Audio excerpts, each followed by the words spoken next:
Hello friends, आपका स्वागत है आपके अपने चैनल के अंदर। और मैं यही बताना जा रहा हूँ आज आपको कि किस तरीके से ऊपरी लेवल पर आज सेलिंग प्रेशर आया।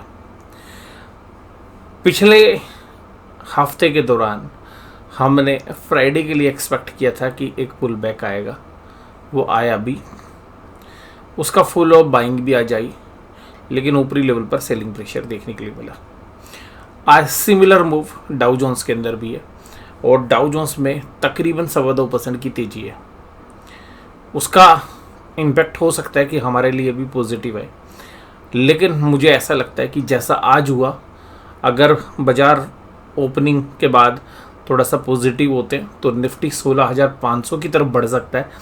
आज 16,400 तो आज देखिए क्रॉस किया, लेकिन वहाँ पर रेजिस्टेंस आया, तो 400 से 500 की रेंज में जो है निफ्टी जाने की कोशिश कर सकता है।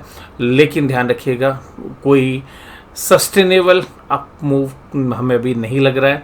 हमें लग रहा है कि अगर वो मूव आएगा भी, ज़्यादा से ज़्यादा 16,600 तक चला जाए, लेकिन वहीं पर जाते के साथ जब सेलिंग आएगी 16,400 से 16,600। और रीज़न फंडामेंटल है, ग्लोबल है। इसके अलावा जो लिक्विडिटी वाली जो प्रॉब्लम है, वो आज आरबीआई गवर्नर ने भी बोल दिया कि हम लिक्विडिटी को ग्रेजुअली जो है हम जो है उसको स्क्वीज़ करेंगे, हम उसको कम करेंगे। तो लिक्विडिटी के ऊपर चैलेंजेस आ रहे हैं, जिसकी वजह से अभी हालांकि यूएस मार्केट की वजह से लगभग सिंगापुर निफ्टी 100 पॉइंट प्लस है।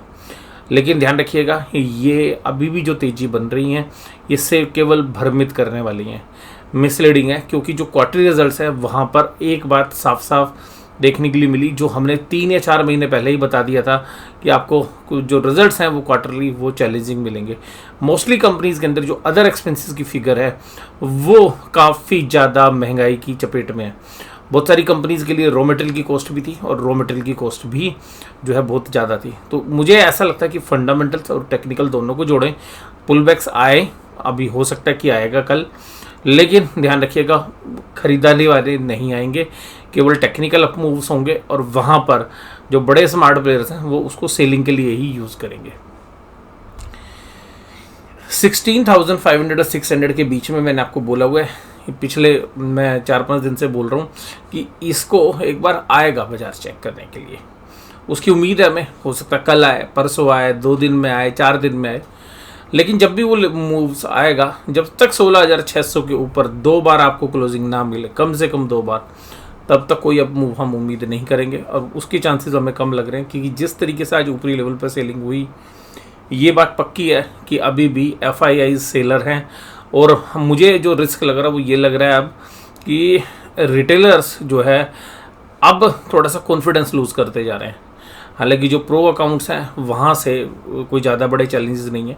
और हमने सबसे खास बात क्या देखी है, हमने सरकार का डर देखा है। सरकार ने एक्साइज ड्यूटी जो है घटाई तेल के ऊपर। मानते हैं भाई, ठीक है, महंगाई को चैलेंज मान रही है ना सरकार, मान ही नहीं रही थी पिछले 2-3 साल से, तो अब उसको चैलेंज माना है भैया, इसलिए रेट कट किए।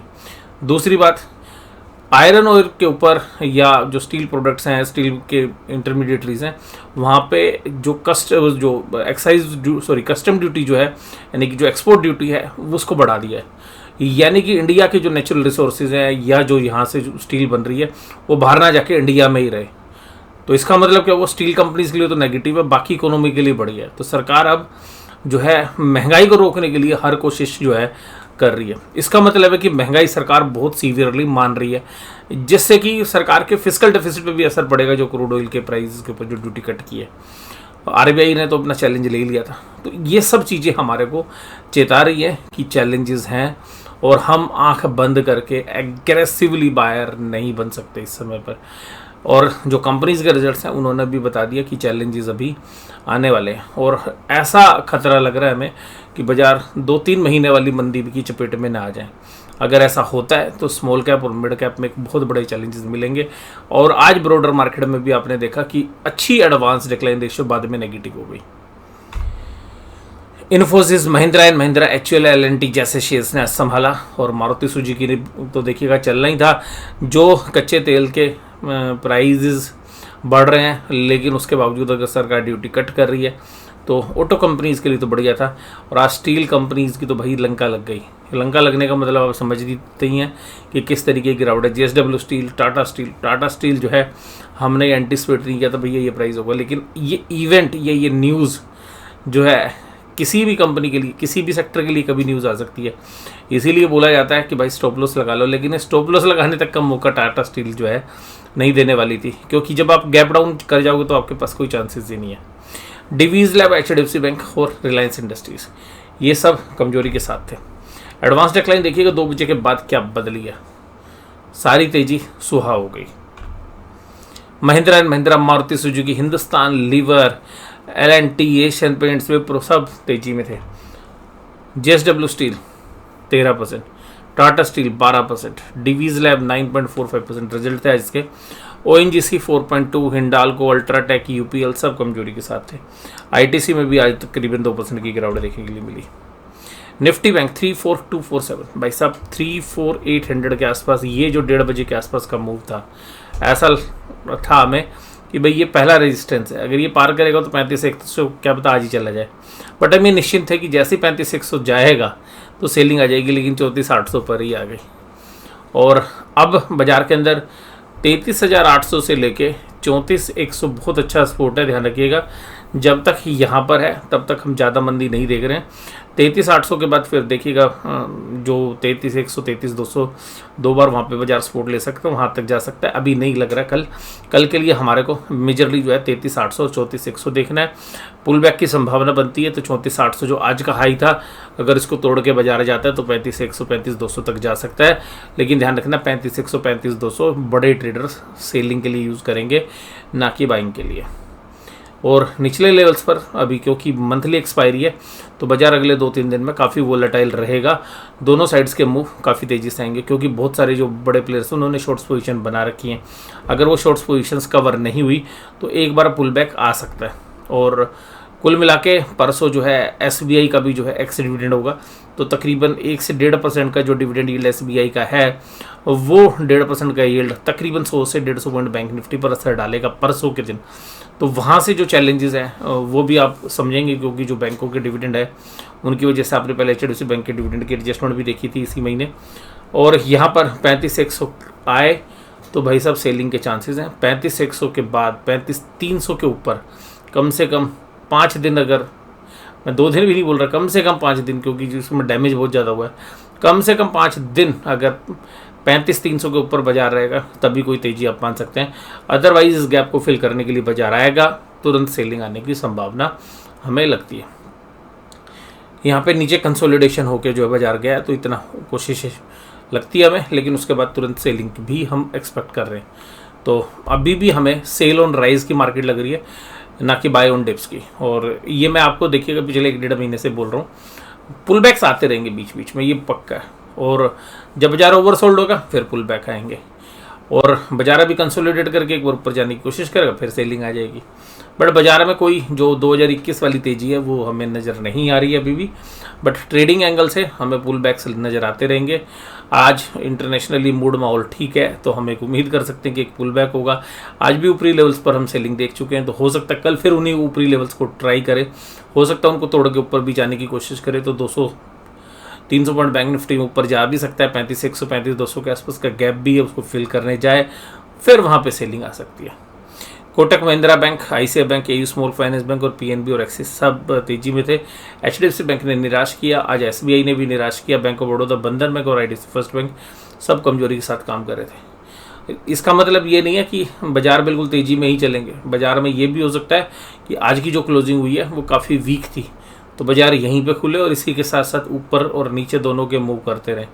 तो जब तक हमें जो बाजार में अभी रेंज लग रही है 33,800 नीचे की तरफ, 34,800 ऊपर की तरफ, इस रेंज में बाजार को काम करने देने दीजिए। किसी भी साइड पर बाजार टूटता है तो 300-400 पॉइंट आगे चलने के पूरे चांसेस हैं। 33,800 नीचे टूट गया तो फिर भाई साहब 33,100, 33,200 आपको नजर आ जाएंगे। AU small finance, Punjab national bank, Kotak Mahindra, IndusInd bank सब तेजी में थे आज, लेकिन कमज़ोर था HDFC bank, RBL, IDFC first bank, बंधन बैंक। आज FIIs ने फिर सेलिंग की 1951, लेकिन आज DIIs की बाइंग थोड़ी सी कम थी जिसकी बदौलत आपको शाम के समय पर प्रॉफिट बुकिंग देखने के लिए मिल गई। अब मुझे क्या लग रहा है कि भाई साहब DIIs की बाइंग जो है अब धीरे धीरे कम हो रही है, FIIs की सेलिंग भी हालांकि कम हो रही है, लेकिन ऐसे समय पर बाज़ार में चोपीनेस आने के चांसेस ज़्यादा रहते हैं। इसीलिए मैं दोनों साइड की रेंज जो है प्ले करने की जो है मेरा आइडिया है कि भाई नीचे की तरफ आएगा तो बाज़ार बाय, ऊपर जाएगा तो सेल, क्योंकि FIIs भी शायद अब ज़्यादा सेलिंग करने के मूड में नहीं है, नीचे माल बेचेंगे नहीं।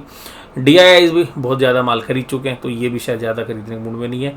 तो इनके जो फिगर्स हैं वो थोड़े चोपीनेस हो सकते हैं, 200 400 500 करोड़ पर भी आ सकते हैं आगे चल के।